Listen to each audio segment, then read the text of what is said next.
श्री राज। राधा राधा। महाराज जी, आपके चरणों में कोटि कोटि प्रणाम। महाराज जी, आप कहते हैं ये शरीर की संरचना पहले से निर्धारित की जा चुकी है और हमें प्रारब्ध भोगना ही पड़ेगा। इसके मुताबिक ही ग्रह हमें दंड देते हैं। दूसरी तरफ आपके श्रीमुख से सुना है कि अगर हम नाम जप करते हैं तो सब ग्रह हमारे साथ हो जाते हैं। दोनों बातों में थोड़ा सा महाराज जी। बात ये देखने की है, अगर 100 ग्राम प्रारब्ध और 500 ग्राम भजन है तो रौन देगा ना उसको। और अगर 5 ग्राम भजन और 500 ग्राम प्रारब्ध है तो क्या उखाड़ पाएगा? हमारी बात को समझ रहे? हमारे जन्म जन्म के ऐसे पाप कर्म से निर्मित, अब जैसे कौन सा भजन हमारा बकाया रह गया है? दोनों किडनी फेल है। अभी प्रारब्ध भोग आया ना। अब इसे कहो शनिचर 7.5 लगा है, आप कहो कि मंगल बिगड़ा हुआ है, गुरु बिगड़ा हुआ है, ग्रह जो तुम बोलो सो बोलो, लेकिन है तो हमारा कर्म ना। इतना प्रबल प्रारब्ध है क्योंकि अब शरीर को पूरा होना है, भगवान की घर जाना है, तो जितना हिसाब किताब है सब बराबर किया जा रहा है। तो कोई कोई प्रारब्ध इतना बलवान होता है कि वो फिर भोगना पड़ता है। जैसे रामकृष्ण परमहंस जी का कौन भजन में कमी थी, गले में कैंसर, तो बड़े बड़े महापुरुषों का। तो कोई कोई ऐसे कर्म होते हैं जन्म जन्मांतरों, वो भोगना पड़ता है इसलिए। और कोई कोई ऐसे होते हैं कि नष्ट हो जाते हैं। तो हमारा भजन, अगर हम इसको चाहें तो प्रारब्ध को नष्ट कर सकते हैं, अगर भजन जोर का हो तो। पर फिर भजन का फल क्या रहा यदि चाह रह गई तो? चाह मिटी चिंता मिटी, मनुआ बेपरवाह, जिनको कछो न चाहिए वो सहान के साह। जब चाह ही खत्म है, न जीने की चाह है न मरने का भय है, तो बना रहे कोई। ये गुरुदेव मेरे दूसरे क्वेश्चन में था लेकिन वो आया नहीं था। तो मैं मतलब एंजाइटी का पेशेंट था 5 साल। सारी दवाई वगैरह आपके आशीर्वाद से, राधा रानी जी के बल से सारी दवाइयाँ छूट गई। तो इतना हो गया कि मरने का बिल्कुल है ही नहीं भाई अभी। बस नाम जप करो। उत्तम बात यह है कि हमको इस माया पर विजय प्राप्त करनी है, आवागमन मिटाना है, छोटे मोटे रोगों को नष्ट करना है। ये कोई मतलब ऐसा समझो जैसे मच्छर को मारने के लिए ब्रह्मास्त्र का प्रयोग। कौन ग्रह नक्षत्र ऐसा है जो हमें परेशान कर सकता है? हमारा कर्म हमको परेशान कर रहा है।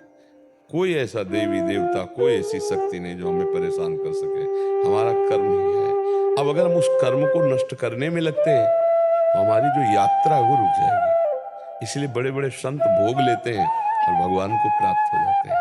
अगर हम उसको इस समस्या के समाधान में लगाना शुरू कर दें तो इसके प्रति पहला तो ममत्व स्थापित हो जाएगा और ये सत्य है ये स्थापित हो जाएगा, जबकि ये असत्य है, ये नाशवान है। भगवान ने जब अवतार लिया तो अंतर ध्यान हुए ना, तो मरना तो एक दिन पड़ेगा ना। तो जब मरना ही पड़ेगा तो ये कमाई इधर लगा के क्यों, हम आगे लगा के उन्नति प्राप्त करते हैं, भगवान की तरफ जाते हैं। तो जब हम भजन सही करने लगेंगे तो हमारी बुद्धि शुद्ध हो जाती है।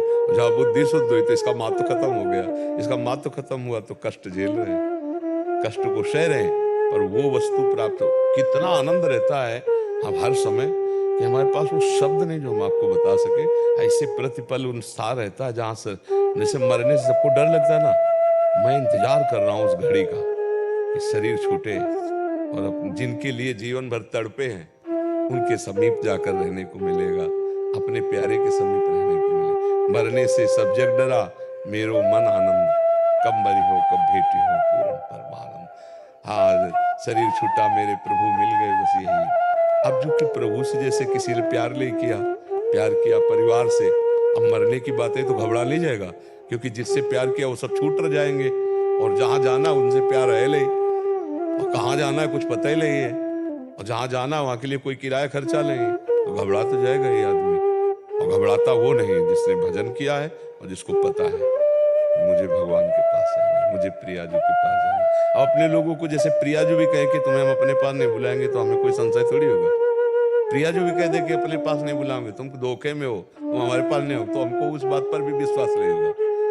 क्योंकि जो बात आ गई है अंदर वो उनकी कृपा से आ गई। ये प्रभु कहते हैं हम तुम्हें अपना भगत नहीं मानते, तुम भक्ति छोड़ देंगे क्या? आप मालिक हो, आप मुझे सेवक ना मानो, लेकिन आपके सिवा मेरा तो कोई नहीं है, मैं तो आपको ही मानूंगा। एकाकी प्रेम, भक्त का एकाकी प्रेम भगवान को अधीन कर लेता है, अजित को जीत लेता है।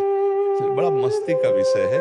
जो लिखा है कि ग्रह नक्षत्रों का कोई प्रभाव भजन आनंदी पर नहीं पड़ता, तो ग्रह नक्षत्रों का हमारे दिमाग पे कोई प्रभाव है? तो हमारे शरीर पर जो प्रभाव, उसका कुछ हमारे दिमाग पे प्रभाव है? नहीं ना। ये भजन का बल है। बताओ हम आपको कैसे बताएं, वो शब्द नहीं है कि मुझे क्या मिला है भगवान की कृपा से, भगवान के भजन से। इसीलिए हम सबको कहते राधा राधा को, किसी स्वार्थ से थोड़ी कहते, तुमसे कुछ लेना देना है, यहाँ किसी से कोई फीस ली जाती है क्या? जो हम कह रहे हो तुम्हारे आनंद के लिए। एक तुम्हारे अंदर ऐसा गुफा है जिसमें तुम प्रवेश कर जाओ, पूरे शरीर को आग लगा दी जाए, तुम्हें आंच नहीं आएगी। बस उस गुफा का ताला खोलने के लिए ही भजन है। अपने स्वरूप में, आत्म स्वरूप में जब जीव स्थित हो जाता है, कोई फर्क नहीं पड़ता। बस खूब नाम जप करो, अच्छे आचरण करो, दूसरों की सेवा करो, इसी से सब बात बन जाएगी, इसी से सब बात। कोई भी ग्रह नक्षत्र, कोई भी जंतु, अब बोले घोड़े के नाल की अंगूठी बांध लो, घोड़े की दुर्दशा हो रही है नाल पहन करके रोड में, नहीं हो रही, और उसकी नाल की अंगूठी पहन करके तुम परम पद में पहुंच जाओगे, तुम स्वर्ग में चले जाओगे। ऐसा बुद्धि भ्रष्ट कर दी जाती है। हम तुमसे स्पष्ट कह रहे हैं, भगवान के नाम में नाम संकीर्तनम यस्य सर्व पाप प्रणाशनम। किसी से आशीर्वाद की ढकोसला की जरूरत नहीं। यार देखो, अगर कोई छूछा करके जैसे कहता है ना तुम्हारे रोग मिटा देंगे, हम ईमानदारी से कहते हैं बचपन से लगे हैं जीवन में। कौन कितना अनुष्ठान करता मुझे तो पता नहीं, मैं बचपन से बता रहा हूँ। ब्राह्मण के घर जन्म हुआ था तो बचपन में हमारा यज्ञोपवीत हो गया, और बचपन से निकले तो गायत्री अनुष्ठान, यस मंत्र का अनुष्ठान, ऐसे थोड़ी रहे हैं। कभी हम टांग पसार के आराम से जिंदगी में सोए नहीं, आप ध्यान रखना। बेहोश हो गए वो बात अलग है, नींद में, नहीं तो लगाए आसन, बैठकर हर समय मंत्र ये भोग रहे, समझ रहे। फिर ये जो कहते हैं हम तुम्हारा रोग नष्ट कर देंगे, तुम्हारा ये नष्ट कर देंगे, बोले तुम्हारा ठीक हो गया, तुम्हारा, हम कैसे इस बात पे विश्वास करें? आप पता नहीं, आपको कोई है ऐसा जिसका ठीक हुआ है? वो लाइट आती है यार ऐसी लाइटें कब हमको दिखाओ, कहां से आ रही है?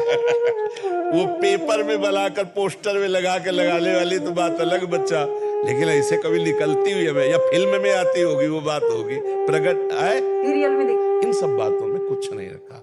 इसलिए राधा राधा कहो, जो दुख सुख आवे उसको भोगो, शरीर में रोग आवे अच्छा डॉक्टर करो, दवाइयां लो, व्यर्थ में समय नष्ट मत करो, कोई छूछा से कुछ नहीं होने वाला। ये बहुत लंबाई की बात कह रहे हैं, बहुत लंबा विचरण किए हुए बड़े बड़े सिद्ध हो। हाँ, ऐसी एक प्रक्रिया है कि जैसे आप हमारे प्रिय हो, आपको कोई भयानक कष्ट है, अब हम अपने तप का आपके पास ट्रांसफर करते हैं और वो रोग हम ले लेते हैं, उसे हम भोगते हैं और तुम निरोग हो गए। ये प्रक्रिया है।